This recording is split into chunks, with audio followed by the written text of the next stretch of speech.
Previously on the challenge, Rivals 3. No, I'm done. She ran up in the bathroom crying. That's so up, dude.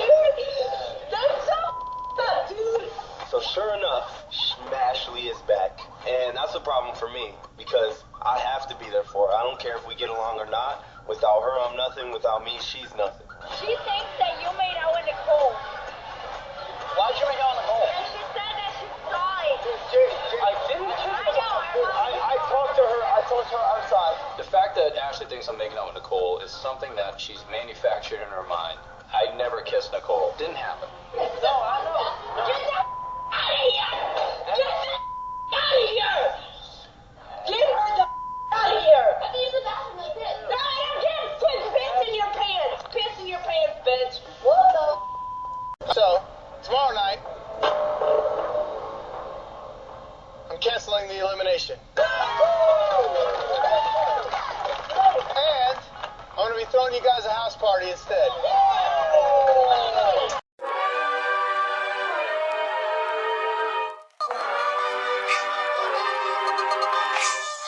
I'm a big gun, not a robber, big. And I'm going in there, I'm a flip on the road. And I'm a truck issue. And I'm just here, nigga, I don't give a fuck. I'm on the world order, big. I do this with my unborn daughter, big. Welcome to this week's installment in our newest series, Rise to the Challenge, here at the Baker's Dozen Podcast. I'm your host, RiverCity Clement, and I'm here ready to review episode 4 of the latest episode of MTV's The Challenge, Rivals 3, which aired this past Wednesday night, May 25th at 10 p.m. An after show aired, but that's not what we're here for this series. We're now 4 episodes in, 1/3 of the way done, and this episode was packed with as much in-house drama as any in recent memory. In fact, 40 minutes of the hour were spent on drama directly related to TJ's house party that he threw for the challenge roster, although TJ was absent from the party himself, and the ensuing day that was mostly filled with pity parties and people ready to quit. It was an episode light on the challenge itself, with yet another absent elimination, and instead heavy on drama between rivalries, both new and old. Let's jump straight into this week's review as we continue to rise to the challenge here at the Baker's Dozen Podcast.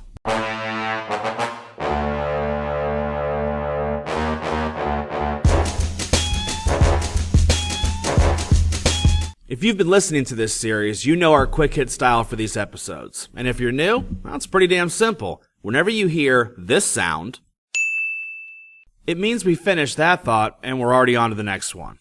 On to the next one. Definitely sounds like a good theme to be used on this podcast, right? Enough of that though. Hey, let's do this thing.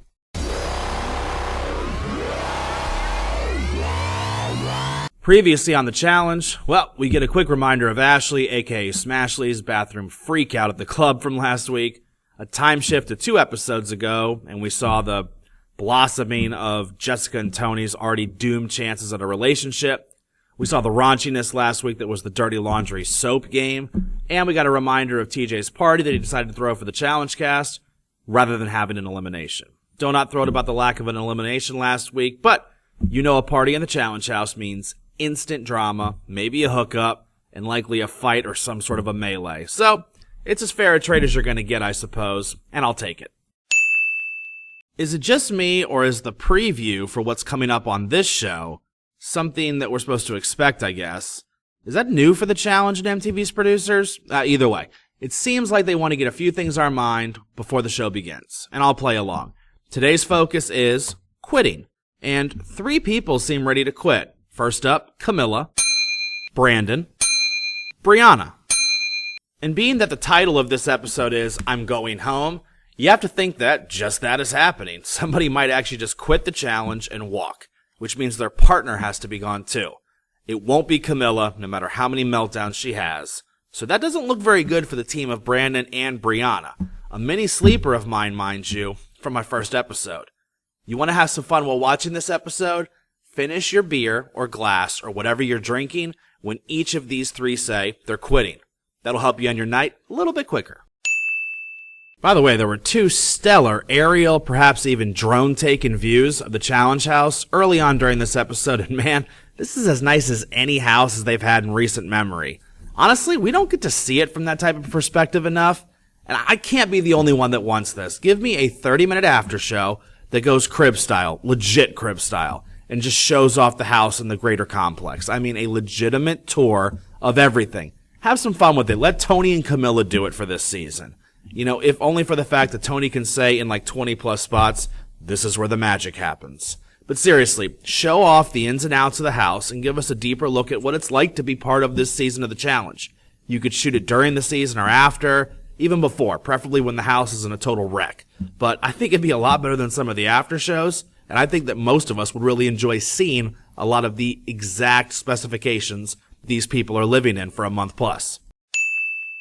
I believe Simone's really fake, and she keeps saying, I'm doing this for camera time, when everyone in this house knows that Simone is the biggest camera whore. Let's face it, Simone and Ashley have all but booked themselves on the next season of Rivals when it's a same-sex and not co-ed group.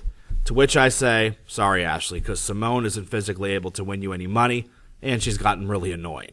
But the two can battle for the cameras, that's for damn sure. And Simone, who may be more than a little camera hungry, now apparently has a penis in her anus.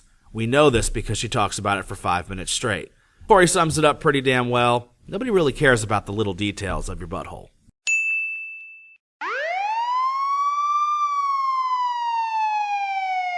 There's that sound. Crush alert. Not a hookup alert, but a crush alert. Nicole thinks Nate is cute, and vice versa. How 7th grade for the challenge house. As opposed to how 10th grade with brawls and sexual frustration reigning supreme, although there's plenty of time for that. Look, there's not a ton of sexual tension in this house, and that doesn't seem to be changing anytime soon. We need a few more people ready to mingle as singles, and not just Tony humping every piece of furniture. Wes and Sarah are the matchmakers because, okay. But now Nate and Nicole are going on a date. And yes, I used air quotes with that, and why not use TJ's party as the perfect time for them? That'll work out well. You can detect my sarcasm on this, right? So 3 questions immediately come to my mind with TJ's impending party. Who will get the drunkest? The makeouts have to be, over under 1.5, right? And is a mini fight coming? Look, there were no promos during this week for any mega fight or anyone going home directly because of it, so I'm still waiting for that eruption. And to make things even more interesting, Tony, of all people, claims this could be a drama-free night. Nice jinx, buddy. Now, what I mean by knowing that the big fight isn't coming yet, it's because we haven't heard these words from TJ at the start of an episode or the previews leading up to it. I warned you before. You're out of here. Get your stuff. And the drama-free night, isn't free for very long, because Nicole starts up the Nani fire and we get our first real drama of the night. But that's only fair as they're cousins, and it suddenly seems like the headliner for the night is going to be Camilla versus Nani. I mean, that's Dodgers-Giants. That's Cubs-Cardinals right there, folks. Enjoy it. And when the Camilla-nator is firing on all cylinders, you really need to look out. I love that she had all this perspective during Ashley's, Smashly moment in the club last week. That's gone. And this could be free agents fight part 2 between Nani and Camilla. Although somehow, Nani seems to have the cooler head in this situation. She wants to get to the bottom of things, but she also doesn't seem to want to have any real physical confrontation. Now, the challenge world, it's going to have to react to this however it can, because if Nani's not going to blow up, who will? Well, Camilla. But anyways, after the first commercial break, Nani and Camilla are actually face to face. Sticking with my earlier baseball metaphor, they're looking a lot like an umpire and manager, just barking back and forth at each other. Cue Nani stepping away, Camilla wiping away the tears, and we get what we've been basically prepared for since the intro. First one of the night, Camilla, she's going home. Well, it seems like Nani wants to clear things up after a somewhat confusing exchange with Kellyanne, who might have been more of an instigator than anybody else realized. Look at Kellyanne's reaction during the fight, how she wants to be quiet. I'm not sure Kellyanne isn't complicit in starting a lot of this. But either way, Camilla's not letting calmness enter the situation. No quick apologies, no hugging it out. Look, Nicole seems ready to continue things as well. That's a second-year player's mistake, because look, Camilla's going to stick to one principle and one principle alone. Crazy, gonna be crazy. Bitch, go take off your makeup, is what she has left to say to Nicole. Nice. Look, it was quite the party in the end, and no matter how late it's getting, we're far from done from this night. The infamous full moon shot hits the screen, and now it means one thing and one thing only: late night drama. The craziness, it's coming out for a little while, and it starts with some of the Are You the One drama that's been centered mainly around Brianna being pissed off the last couple episodes. This time, it's at Nate and Christina for making an alliance with the Others. The Others makes me think of Lost back when it was good, before the time switching, so I like that. But back to the show. Nate and Christina don't have an alliance per se, but they did offer to, save Vince and Jenna for not sending them into the first elimination. Hey, remember when this show did eliminations? It was awesome. Look, and while I respect the Are You the One alliance trying to be an actual alliance, this is not a real issue, and I'm not concerned with it. Mainly because, I remember from the beginning of this episode, Brandon and Brianna both said they wanted to go home. The title is I'm Going Home. Something's going on. But the real lesson of this story is that at 3:15 a.m., nothing good can happen, folks. Nothing. Now it's Brianna that wants to go home. And by the way, Brandon really is an Andy Samberg clone, just with 0% of his personality and charm. He isn't a fit for this show. He knows it, the house knows it. Look, I hate to admit it, but the producers have been smart to feature the tension between the Are You the One cast and the rest of the house. It's almost as if there are two separate franchises. It's kind of like a WWE and WCW type thing. But what does that mean about the Bloodlines people? Are they, supposed to be lumped in with the real world? Are they lumped in with, Either way, I don't think they're ECW, so. I'm gonna back down. I'm gonna show them why we're the new generation of the challenge.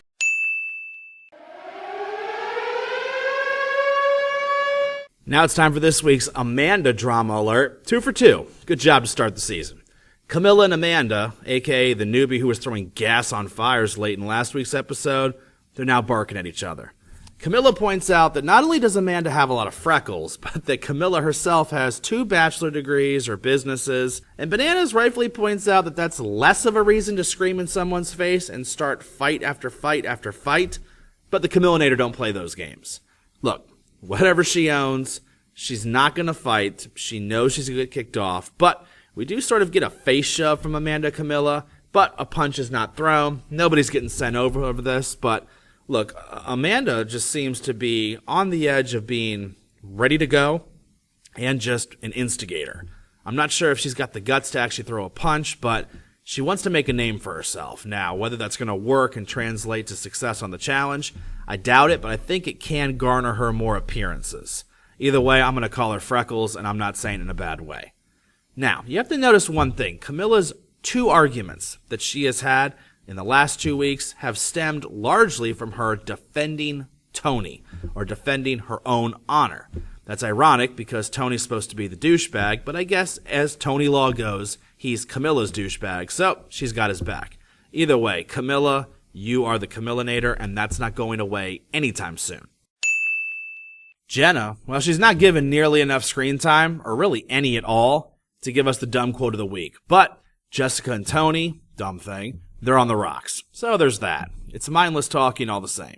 Tony's cursing and voice raising in an argument with Amanda, aka Freckles. Well, that eventually led to Camilla getting involved. That doesn't play with Jessica, and it shouldn't. Look, you don't raise your voice like that to a woman, no matter how dumb they sound, no matter how much they're instigating you, no matter how drunk you are. Look, you put them in their place in a reasonable tone, but Tony's not Mr. Reasonable. That's pretty simple to understand. And judging from what little information we have about Jessica's dating past, it's a wise move for her to steer clear of such behaviors. And frankly, look, you don't date Tony. She knows that. And unless you want to be his 3rd baby mama, you don't let him get too close to you, especially your womb. Look, we've all heard that you don't make a hoe into a housewife. Well, your frat bro ain't gonna be your first love either. Wait a second, your frat bro can't be your first love. Does that work? Can this catch on? Did I just think of something awesome? I don't know. I don't give a leave me alone. Have a great time in Miami because we're gonna be done. We're done right now. Like legit at tonight's events, like I'm done because like literally I didn't do anything to the kid. I'm done. Our 3rd and final quitting moment coming up. But to make things even better, Brandon isn't just quitting, he's going full Sammy Sweetheart on Jersey Shore because he's done. He's done. Count him out. And that's also our final quit of the week.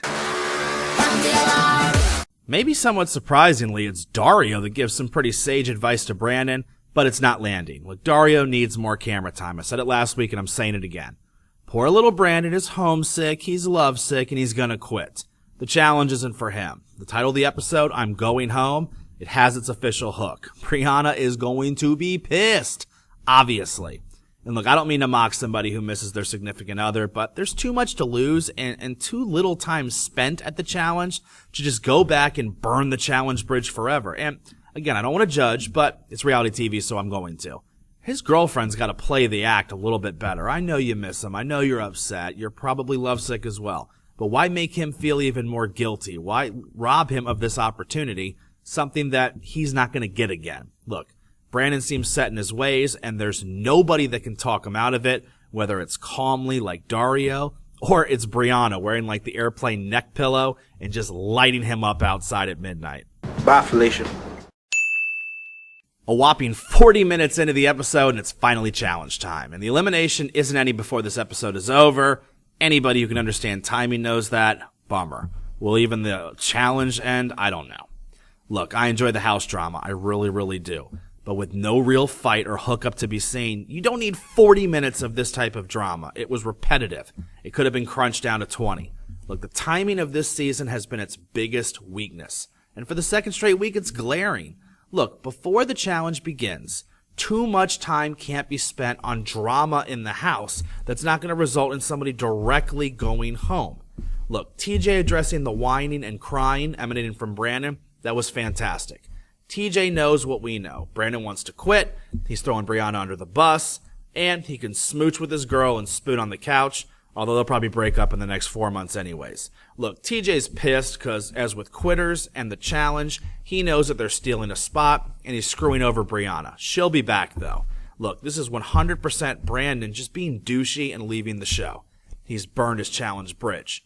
And look, we haven't seen Jay, that little shrimpy, DJ who liked to get phone numbers. He was on the Real World Explosion and the challenge Battle of the Exes with Jenna. Look, he couldn't even finish his food like a big boy at Chuck E. Cheese in the finale. He ain't been back on the show since. We're not seeing Brandon likely ever again on the challenge, and maybe he's made his peace with that already, but I guarantee he'll regret it. I do feel for Brianna, though, because, she's enough of a hothead to be back on the show. She's a competitor who I think can actually get it done, but fix the Flintstones haircut, the ratty look, every time that you're going for this cave woman haircut look when you're going into the challenge itself. Come on. But her going home still hurts 10 times worse than Avery. No offense to Avery, but she went home related to an injury to her partner, not him quitting like a little girl with a skinned knee. You know what? That's a mean thing to say. A little girl with a skinned knee, a lot tougher than Brandon. I'll take care. Hope to see you never. So the name of the challenge game, with now less than 15 minutes of time left in the episode, is Out on a Limb. It's a cool game. Each team is suspended 30 feet above the water, which is a lot higher than you might think. And they must swing from platform to platform, both hanging, if not jumping onto the same bar, in a motion that looks like they're sort of closing or opening a door once they're both on the bar. It's going to take a lot of balance, core strength, grip, and, understanding where you need to stop and where you need to push yourself. Swinging isn't easy, and you need to hit it the first time, or you're not going to hit it at all.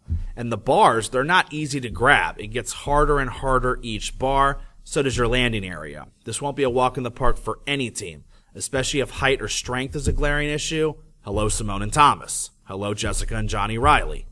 The order is random since nobody was in elimination last week. And, the times are going to matter this week because there will be tiebreakers depending on how far you get. So the first thought that comes to me is I question if even 2 or 3 teams can finish all 4 of these checkpoints. Now, as the event begins, I realize that Vince and Nate are better competitors than I thought, especially Vince. If he can make the finals, especially with Jenna as a partner and a good alliance with Bananas and Sarah. In fact, I'm going to say those are 2 of your 3 finalists. I'm going to take Bananas and Sarah, who are my champs. It's going to be easy for them. And Vince and Jenna. Now, the third team, that's your wild card. Maybe it's an Are You the One team. I think that Wes and Nani are going to get the boot at some point. I think Corey and Ashley will burn too many bridges. I think Camilla and Tony are both too many hotheads. There's a team I'm not thinking about that's going to be there. But, as the first couple pairs go, it appears the third bar is going to be the real challenge maker. That's going to be the difference. Meanwhile, Simone's height and butthole, that's already an issue. I'm over her. Look, I think that most people are. It's Joanna 2.0. I just don't care what she's doing. I don't care about the drama, whether it's fictional or not. But she finds the cameras, so good for her. Ashley and Corey make it past the third bar. Ashley takes a nasty fall before the fourth and final platform, but Ashley's an athlete. Don't sleep on her with that. It's somewhat surprising to me. I'll say this, Ashley's 5 feet away from a serious concussion and broken bones. They've got these canister buoys in the worst places. It looks like several people might be 4 or 5 feet away from cracking their heads open or shattering their femur or their elbow. No joke. Look, it's a scary event, and I don't think I'm overplaying this, folks. I don't think this was set up properly. On a side note, I wish these people would sort of tuck into a ball a little bit more, but I guess when you fall so suddenly, it's hard to sort of realize in that 1.2, 2.5 seconds, I've got to tuck into a ball so I don't expose as much of my skin when I'm hitting this water. Fortunately, Ashley is okay. She's got some legit water burns and abrasions, though. Dario, not so much. He and Nicole, they're elimination bound, likely against an Are You the One team, maybe one highlighted by Nelson and his partner Freckles, the Wrecking Ball Amanda. Look, Dario can't even make the first platform, and I'm not blaming Nicole. It's a terrible showing. I'm starting to wonder if he's a chubby, skinny guy, that Corey calls him kind of a fatty. Dario doesn't seem like the athlete that you think he should be. I still really like the guy, but maybe he's not a great competitor. And this totally bails out Thomas and Simone, too, because they're going into elimination soon. It could have been this week. Look, I'm not going to blame Thomas as much, but Simone, she can't handle these challenges mentally or physically. I think that she's got one idea in her mind, and that's to get camera time away from the challenges because she can't perform on the challenges like she wants to. It's worked for others like Jasmine. It's worked for others like Joanna. If you're a little bit shorter, you're not as physically able as some others as well. You got to figure out some way to be on the show, and I think that she's got limited time on it, but Dario and Nicole, they're in a lot of trouble. Barring some fluke, they're going into the elimination next week. About halfway through the challenge and after Dario's fall and his and Nicole's fail, a cursory check of the clock leaves less than a minute left in the episode, which means somebody's getting hurt or at least nicked up. There's no other way for some legitimate drama as all the teams can't finish in time to end the show. And true to that logic, Camilla takes a nasty fall, mainly on her back, and is lying in the water, floating, but stunned and calling for help. Now, she's going to be okay, but I understand that temporary pain from the fall. It's got her shook. End of episode, which means it's another letdown in timing for this show. We have not ended on a good deliberation, on an elimination. It's just been events or drama in the house. And if we check in on the standings, Corey and Ashley, they've gone the furthest. They've reached 3 of the 4 platforms. Dario and Nicole, they're elimination bound and dead last, reaching 0 of the 4 platforms. Donut. Teams still left to go. There are 3 of the strongest. Wes and Nani, Bananas and Sarah, Jamie and Kellyanne. The not so strong remaining, well, you've got Johnny and Jessica. You've got Nelson and Amanda. Now, maybe the last 2 could be the saving grace for Dario and Nicole, but I highly doubt it. Even Jessica's not going to mess this freebie up. I think your winner finishing all 4 comes from the first 3. Bananas and Sarah, they're the smart money pick. Maybe Jamie and Kellyanne, we'll have to see. So what's next on the challenge? Well, not the big fight they teased during the premiere. We know that. But Simone is at it again, just annoying the hell out of people and hogging camera time. And more replacements are on the way, obviously for Brandon and Brianna. And that means 3 options when it comes to the replacements. First up, Brianna somehow has another rival who was on call. Doubtful. An eliminated team is coming back. You remember Devin and Cheyenne? Likely. A team of vets that's ready to pounce and change the game? I wish. But look, keeping with this season's momentum and past decisions, it's going to be Devin and Cheyenne. Or, some other Are You the One team. No, it'll be Devin and Cheyenne if it's that route. Otherwise, it's 2 vets. Look, Brianna's not going to have another rival. The producers, though, they're keen on the Are You the One kids. And, honestly, why not bring back the one eliminated team? Because everybody else seems to be quitting or getting hurt. Look, I may be dead wrong, but I think we would have gotten an earlier season preview or even a hookup, an idea for this one more than just, a somewhat stunned reaction of people coming in. If this was a veteran team coming in. Are You the One? They're not quitting on it. They're going to keep going with it. So my guess, Devin and Cheyenne are back. For how long? Who knows? And this episode's last quick hit thought, my only real request for next week is to give us the rest of this challenge, after Camilla is all healed up, a debate from the winning team on which 2 pairs to send into the jungle, and at least half of the elimination. Don't end it on this stupid Black Skull Challenge. It's not stupid. Don't end it on the Black Skull Challenge, though. That would be stupid. End it either at the end of the elimination or right before it ends. Give us some real drama. Give us some real stakes in this episode. No more baby steps. You've done a good job building the stories. We've got new characters who've been introduced. Are You the One is now known. We know who's who from that. Look, we have not been given much in the preview for next week, which means it's an open book and anything can happen.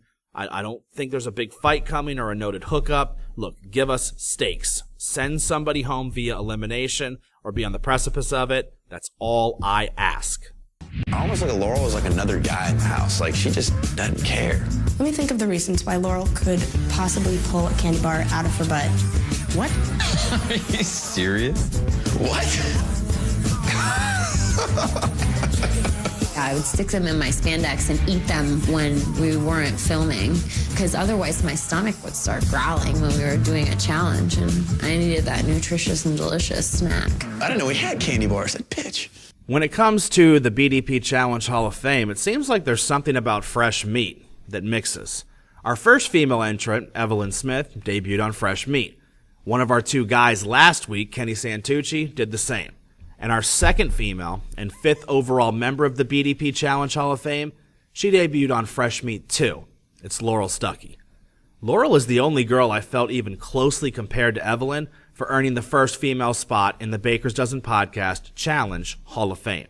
And Laurel has done it without the Paula rules. She hasn't needed a dozen challenges and an incredible partner to win either. Why? Because Laurel is that partner. And as difficult, frustrating, and sometimes downright bitchy as she has shown herself to be, Laurel produces. There's no denying that. She is a physical specimen that 90% of her competitors are already intimidated by before an elimination or a final even occurs. In only 4 challenges, Laurel has 4 finals appearances and a victory, coming in free agents with Johnny Bananas. When Laurel is pretty much on her own or with an equal partner of skill, she wins. And even with a target on her back each and every season, sometimes one she puts on her own back, it's all the more impressive she's lasted so long in all 4 of her appearances. Laurel is 8-0 in eliminations. Yeah, 8-0. And in 4 challenges, she's earned over $200,000. And when you look at the people she's knocked out in eliminations, it's all the more impressive. Sarah, Camilla, Cara Maria, and Teresa are 4 of the stronger competitors in this recent generation of the challenge. And the first 3, Sarah, Camilla, and Cara Marie, they've been champions themselves for a season. It's part of the reason Laurel currently holds the record for most money won in the challenge by a female in only 4 total challenge appearances. Laurel may not be the friendliest, but she is easily one of the fiercest, often bullying her way physically to the top. Look, she's a physical force. She's the cerebral assassin. Laurel Stuckey, simply put, is the easy pick for this week's first female to join the BDP Challenge Hall of Fame. I'm gonna wear them for every mission. Bad to the bone. Yeah, Susie stole the bowling shoes. Terrible, terrible. They fit like a glove too, and look, they're new. Not a scuff on them. Christina calls my evolution on this trip a downward spiral because she sees me swinging out, maybe doing things that I wouldn't have done 2 months ago.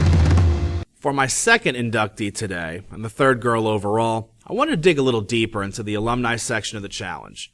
I also wanted to be careful not to punish a successful competitor who didn't appear in a half dozen plus seasons. I wanted to look at the results and the number of seasons they competed in, especially early on when challenges didn't happen as frequently. There just weren't as many chances. And that made it simple. Susie Meister is the 3rd female and 6th overall member to be inducted into the BDP Challenge Hall of Fame. Susie is our 2nd Road Rules cast member alongside Darrell Taylor. Susie debuted on Road Rules Down Under. Known for her blonde hair, smile, and somewhat mousy voice, Susie competed in 4 challenges, reaching the final in 3 and winning twice. In the Gauntlet 2 and the Ruins, she earned a pair of victories that helped her earn over $100,000 in her 4 seasons of the challenge. A 4-0 showing in eliminations, including 3 victories in a single season of the Ruins, helped seal her spot in the Hall of Fame. Nobody would deny that Susie's quite the looker, but her performance in eliminations and the challenge finals, that'll be her legacy on the show. She also owns some trivia, as she was the first cast member to be used as a replacement now something that happens seemingly every season on the challenge, twice so far in the first 5 weeks of Rivals 2. Life after the challenge has been quite good to Susie, too. She earned a PhD in religious studies from the University of Pittsburgh. She works as a diversity trainer. She hosts the Brain Candy podcast with her fellow MTV co-star Sarah Rice, and is currently working on a book. Look, that's an impressive resume, and Susie Meister is an impressive member of the BDP Challenge Hall of Fame.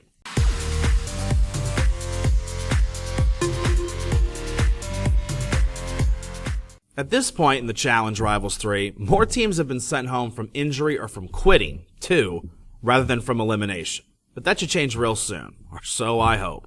New replacements are on the way, we know the biggest fight of the season hasn't happened yet, and the producers have to be ready to turn it up on those who haven't quit the show yet. I'm also guessing next week's episode will be more heavily focused on the physical rather than the psychological breakdowns of the competitors. Let's get more challenge and eliminations as opposed to house drama. Although that's never a guarantee in the challenge universe, especially this season. But what I can guarantee to you is that we will be back next week here at the Baker's Dozen Podcast with our latest episode in this limited miniseries, Rise to the Challenge. Episode 5's review is about a week away, and trust me, you won't want to miss it. Special shout out to Nick Lowe, former guest of this show, owner of Backyard Tees and the co-owner of the Yeti Research Company, for creating our new logo for this series. He created the Baker's Dozen Podcast logo as well. The guy is immensely talented. And if you're interested in personalized t-shirts, apparel, koozies, or any type of outdoor apparel, please check out the links I put in the description of this episode for Backyard Tees and the Yeti Research Company. Nick is ridiculously artistic, and it can hook you up with whatever you want when it comes to stellar products and high-quality personalized work. Nick Lowe, as good as it gets. Speaking of the Baker's Dozen podcast side of things, earlier this week we posted our 8th episode of Season 3, in which I unveiled my 13 all-time favorite episodes of ESPN's award-winning series, 30 for 30. I broke down my top 13, which included episodes on Andres and Pablo Escobar, the story of the Soviet team's perspective after losing the infamous Miracle on Ice, Michigan's Fab Five team, and Reggie Miller's demonizing rivalry with the New York Knicks in the 1990s. It was a lot of fun to make that episode, and I think you'd really enjoy it, especially if you're a fan of the 30 for 30 series.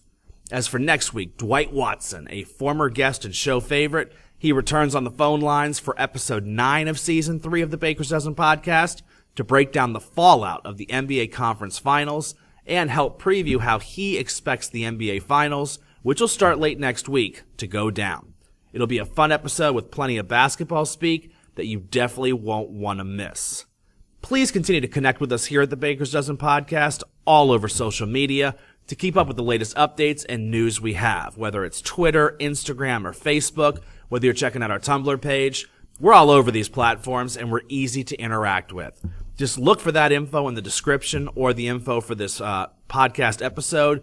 You know, our contact information for all 3 platforms is there, the link to the Tumblr page. But honestly, if you just search Baker's Dozen Podcast or my name, RiverCity Clement, something tells me you'll find us. And the same goes for subscribing to our show on the podcast app, iTunes, or bookmarking us at Podomatic.com, whether it's a Google search, whether it's an iTunes, whether it's an app store, you know, we're able to be found. Our archive is growing by the week. We have plenty to listen to across various mediums. We've talked sports, pop culture, whether it's basketball, boxing, television, MMA, football, fantasy sports, or even politics. Look, we got you covered. And we look forward to another busy week next week. We'll be back for episode 5 of Rise to the Challenge for Rivals 3, plus Dwight Watson coming on to talk NBA and the finals. I can't wait. Thank you for listening. Thank you for helping us spread the word. It's what I do. It's what I want you to do. Just talk, interact, give your opinion, have some fun, maybe a couple beers. We'll have a good time. And I promise that I will try my best to keep trying to rise to the challenge. If I could choose to start it over, I'd exercise more discretion. The lies are open, so nothing's so dead. Do you have good intentions? Come on, let go of those affectations. You don't fool anyone. Come on, let go if you want it to go. The years will say what happened to you. I am going to be watching this with Corey Marie. I will do this all day long. Don't do it. You're pushing. Take your hands off me. Take your hands off me. You take your hands off me. Take your hands off me, buddy. Take your hands off me. Take your hands off me. I'm gonna do this all day long. This is about as calm as I'm getting, Booth. Sorry, I came down. I don't give a I'm my governor. Lower your voice first. Not working, man. Just lower your voice first. You do it, all right? But yes, sir. You can't get all amped up about it. Yes, sir. Okay. Yes, sir. My apologies. Brianna,